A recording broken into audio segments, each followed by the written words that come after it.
Se le llama sistema de representación porque es la forma en cómo nosotros nos representamos el mundo interiormente. Nosotros vemos algo y entra esa información a través de nuestros sentidos y lo interpretamos, nos representamos esas situaciones. Y esto ocurre en la realidad. Puede ser que, por ejemplo, haya un accidente y que dos personas tengan la misma perspectiva, la misma posición, y son testigos ambos de ese accidente. Los llevan a declarar. ¿Ustedes creen que, tú crees que la respuesta, que el testimonio de las dos personas sea el mismo? ¿Sea igual? No. Observaron el mismo hecho. Fueron testigos del mismo hecho. No será el mismo, creo yo, porque cada uno lo está percibiendo de una manera diferente. Percibir la misma situación de manera diferente de acuerdo a pues experiencias, creencias, aprendizaje. Exacto, de acuerdo a su mapa de la realidad, de acuerdo a su historia de vida. A lo mejor por ahí uno de ellos dice, ¿sabes qué? De repente vi que el carro rojo venía y se pasó el semáforo en amarillo. Y el carro blanco fue con el que chocó. Y a lo mejor el otro dice, es que escuché cómo frenó, pegó un freno muy fuerte y sentí cómo el impacto sonó muy fuerte. Están hablando del mismo hecho, pero cada quien interpretado de una manera diferente, procesado de una manera diferente. ¿Quién tiene razón? A ver, ¿a quién le darías tú la razón? Pues yo creo que los dos tienen, dependiendo de la manera en que perciben, ¿no? Los dos tienen la razón, pero a lo mejor uno le prestó más atención a la parte auditiva y a lo mejor el otro le prestó más atención a la parte visual. Pero los dos tienen razón, definitivamente que sí. Por eso también es importante que sepas y que a lo mejor a partir de ahora te quites, se aleje, se vaya esa necesidad de tener la razón. Porque no es objetivo querer tener la razón. Oye, Enrique. Se escucha con mucho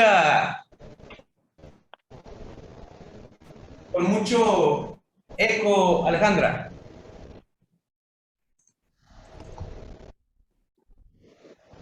Ok, bueno, ¿Ahí te escuchas? Ahí te escuchas mejor. Adelante. Ahí mejor. Puede ser que sean visuales los dos, pero en algún momento se les activó una experiencia que activó más, que se resonara más, a lo mejor la parte auditiva o la kinestésica, aunque fueran muy visuales. Sí. Ahí también hay que incluir las experiencias que se tienen en su historia. Y bueno. Claro. Sí, claro, eso es definitivo, Alejandra. La forma en cómo fuiste creado, la forma por quien fuiste también influido. Ahora, hay algo que quiero que quede bien claro. Aquí no vamos a categorizar a nadie si es visual, auditivo y kinestésico, porque todos somos visuales, auditivos y kinestésicos. O sea, aquí la categorización no queda. Te voy a catalogar, es que tú eres auditivo. No, no es auditivo, es todo. ¿Por qué? Porque no nada más tiene el sentido de la vista o el sentido del oído. Habrá a lo mejor personas que tienen alguna deficiencia auditiva y pues tienen que desarrollar más la parte visual y la parte kinestésica por lógica. Pero generalmente todos utilizamos los tres. Pero hay momentos en que, de acuerdo al contexto y de acuerdo a la situación, utilizamos más uno que otro. Ahora, esta condición de cuál utilizamos más qué canal utilizamos más en cada situación, pues también va cambiando con el tiempo. Pero es importante que sepas cuál es con el que más tienes tu contacto, porque seguramente hay uno que es más director, que es más influyente en ti. ¿De acuerdo? Por ejemplo, yo tiendo a ser más visual. Yo tiendo a hablar un poco más rápido. Sobre todo cuando estoy en este tipo de situaciones, hablo un poco más rápido, pero a veces pues también tengo que hablar un poco más lento. Porque tengo que hablarle a los 3 canales. ¿De acuerdo? Porque no únicamente tengo personas visuales aquí. Tengo todo y debo abarcar todo. Adelante, Zaret. Enrique, nada más quería remarcar un poquito lo interesante que nuestro cuerpo siempre nos solicita estar en percepción con nuestro exterior, con todo lo que está a nuestro alrededor, porque falta o falla alguno de nuestros sentidos, inmediatamente los demás se refuerzan y se hacen más intensos, ¿verdad? Entonces, nuestro cuerpo nos lo pide y de la misma forma se modifica de acuerdo a las situaciones, como bien tú dices. Exacto. Si soy muy visual y por alguna situación pierdo la vista, a lo mejor me vuelvo más kinestésico o más auditivo. Es correcto. Es correcto. Depende de la situación, depende del contexto y también depende pues de las experiencias que vayas teniendo a lo largo de la vida. ¿De acuerdo? Adelante, Josué, ya para que sea el último, ya para avanzar un poco en el tema. Y al final del tema ya hacemos la retro necesaria. Adelante, Josué. Bueno, ya quedó como más o menos resuelto lo que iba a preguntar, pero mi pregunta era si, ¿sabes tú si existe alguna razón por la cual, si estamos, o sea, capacitados en todos nuestros sentidos, por qué a veces algunos se orientan más a alguno que otro? ¿Hay alguna razón en específico por qué alguien elija ser visual, más auditivo, más kinestésico? No hay, que yo sepa, no hay una razón. No hay una razón, no hay, pues que yo sepa. Y te voy a decir algo. Para mí es indiferente si soy más visual, la razón, el origen de la situación. Aquí lo importante, Josué, de manera práctica sería, ¿cuál es el que utilizas más y cuándo lo utilizas más? Porque a lo mejor tiendes a ser más visual, pero de repente el contexto, la situación, el momento requieres que seas un poco más auditivo. Entonces, saber cuál es el que utilizo más. Hay un test que se lo voy a pasar, no está aquí, pero ya ustedes ahorita con las características se van a ir dando cuenta. Yo tiendo a hacer más esto. No es que seas eso, es que es el que más utilizas. Pero volvemos a lo mismo, todos utilizamos todos. ¿De acuerdo? Entonces, ahí sería lo importante, saber dónde estoy más débil, en qué sentido es el que más me cuesta. Y a lo mejor en el contexto de la familia, a lo mejor la parte auditiva, escuchar, pues a lo mejor sería desarrollarlo esa parte. Porque es una de las cosas que más se nos dificulta escuchar. A veces creemos que porque sabemos hablar como merolicos, somos buenos comunicadores. No es así. La comunicación en un 80%, el impacto de la comunicación, el éxito de la comunicación, no está en saber hablar, está en saber escuchar. ¿Estamos de acuerdo? Entonces yo creo que lo importante sería eso, Josué. O sea, preguntarte más dónde y en qué contexto tengo que utilizar más uno u otro. Ok, y es que me venía Sí, adelante. Me venía como esta pregunta precisamente por lo que decías después en esta onda de, ¿y si alguien está mostrando una incapacidad para manejarse en otro sistema de representación, cuando tal vez si lo requiere es decir, bueno, es que tal vez requiere manejarse en auditivo, pero lo resiste, ¿no? Cualquiera de ellos. O sea, solo como venía por eso, o sea, ¿hay alguna razón por la que alguien se pueda resistir a algo y cómo manejarlo? O sea, no tanto como que presente una conducta distinta, sino algo que lo empuje a hacer eso, ¿sí me explico?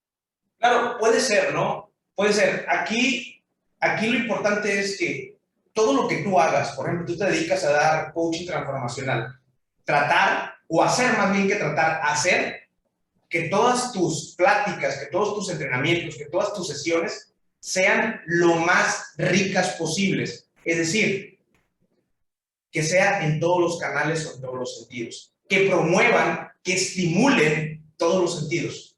Esa hace que la experiencia del aprendiz o del alumno sea más rica.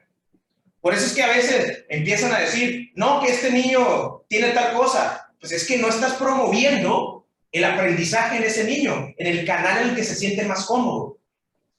Y empezamos a inventar una bola de trastornos que los vamos ya categorizando y ese niño crece con una etiqueta que está bien canijo que ya de adulto se la quite. Entonces, yo creo que la respuesta a eso es hacer que nuestra experiencia sea lo más rica posible en ese sentido. Y si una persona se resiste, no es porque lo haga de manera consciente, es porque a lo mejor toda su vida ha estado desarrollando más ese canal de percepción o ese sistema representacional. ¿Cuál sería nuestro trabajo? Pues darles algunos ejercicios para que puedan desarrollar los otros. Sí, y al final de la sesión yo les voy a explicar algunos ejercicios que son muy interesantes y que son muy impactantes al momento de hacerlo. ¿De acuerdo? Gracias. Gracias a ti. Ok, los sistemas representacionales o modalidades son la forma en cómo nosotros percibimos el mundo y cómo nos lo representamos. Vamos a poner un ejemplo. Cuando tú tienes una experiencia, cuando tú sientes un miedo, vamos a poner, percibes ese miedo y tú te lo representas a través de imágenes, a través de sonidos y a través de sensaciones. Es como tú te representas esa experiencia o esa situación. Porque a veces puedes decir, ¿sabes qué? Yo tengo miedo a esto. Pero no es que le tengas miedo en sí a la situación. Le tienes miedo a la representación que tienes tú acerca de ese evento, o acerca de ese hecho, o acerca de esa situación. Entonces, nuestro trabajo como panelistas es modificar esa representación que tú tengas, para que la representación que vas a tener ahora sea más útil, que sea de más beneficio, y que no te limite en el mundo. ¿Sí? Ok. Ahora, estos sistemas representacionales o modalidades, como también son llamadas, se dividen en tres. Tenemos tres. El visual, que es nuestra vista, el auditivo, nuestro oído, y el kinestésico, que incluye tres sentidos. Que incluye el tacto, que incluye el olfato y que incluye el gusto. El kinestésico a lo mejor te lo puedes encontrar en algunos libros, en algunos manuales como sensorial. Es lo mismo, kinestésico y sensorial es lo mismo. ¿De acuerdo? Te vas a encontrar también a lo mejor las iniciales del VAC. Visual, auditivo, kinestésico. O VACOG. Visual, auditivo, kinestésico, olfativo y gustativo. Pero es lo mismo. Estamos hablando de lo mismo. ¿De acuerdo? Ahora, también a nuestros sentidos se le llaman sistemas de representación o sistemas representacionales, modalidades o canales de percepción, o también te lo vas a encontrar como canales de comunicación o como canales de aprendizaje. Te lo puedes encontrar con toda esa variedad de títulos, ¿no? Pero básicamente nos estamos refiriendo a lo mismo. Las personas nos comunicamos siguiendo un patrón con el pensamiento, el uso de las palabras, el tono de la voz y el lenguaje corporal que lo acompaña. O sea, nosotros tenemos un pensamiento y eso lo exteriorizamos a través de nuestro lenguaje, a través de las palabras, el tono de la voz y el lenguaje corporal, que ya tienen una idea de cuánto representa cada uno de ellos. El uso de las palabras, el 7% únicamente. Es como si yo estuviera hablando en el mismo tono durante toda la sesión, imagínense. Y que tuviera la misma cara, sin gesticular y sin movimiento de manos. Pues imagínense, fuera demasiado aburrido. El tono de la voz representa el 38% de tu comunicación. El tono y la velocidad de tu voz. Y el lenguaje corporal tu cara, tus gestos, tu mano, tu movimiento de manos y cómo caminas. Eso representa también el 55% de tu comunicación. Percibes el mundo a través de tus sentidos. La vista, el oído, el tacto, el olfato y el gusto. Con esta información, fíjate bien, codificas, organizas la información en tu cerebro, la almacenas y le das el significado de la realidad y creas una representación de ella. O sea, vamos a poner el ejemplo del accidente. Percibe la información a través de tus sentidos, entra la información a través de tus sentidos, la codificas, la organizas y la almacenas y le das un significado a esa realidad. O sea, te preguntan de qué pasó, en el accidente y pues das tu significado, das tu interpretación a través de la representación que ya le diste. No, pues es que vi el carro, color, se centra mucho en la parte de visual y a lo mejor por ahí en la parte kinestésica, pero se olvida un poco de los sonidos. Y a lo mejor el otro se enfoca más en los sonidos y a lo mejor un poco también en la parte visual. Porque cada persona, volvemos a lo mismo, interpreta, percibe y ve el mundo de una manera diferente. Pero lo hacemos a través de esta información, que es bien importante que lo tomes y que lo entiendas desde ya. Y es mi trabajo darlo de una manera digerida para que tú lo puedas entender. Esa representación de la experiencia te induce a actuar en consecuencia. Claro, esa representación, tú actúas en base a esa representación que tienes. Ya de repente, a lo mejor, si tuviste un accidente, esa interpretación que tienes, esa representación que tienes acerca de los accidentes, te hace actuar, influye en ti cuando conduces. Vas con ese miedo, vas con esa idea de que va a pasar algo, y a lo mejor no pasa. Sí puede pasar, sí, claro, como todo mundo que se sube a un carro que tiene ese riesgo de tener un accidente. Y no está de más, pues, tomar sus precauciones, pero no quiere decir que te vaya a ocurrir. ¿Sí? Reaccionas de acuerdo a tu percepción de la realidad, no a la realidad, a tu percepción de tu realidad. Los 5 sentidos pueden agruparse en visual, la vista, auditivo, oído y kinestésico sensorial, el tacto, el gusto y el olfato. Las emociones se agrupan dentro de la categoría kinestésico sensorial. Tus emociones,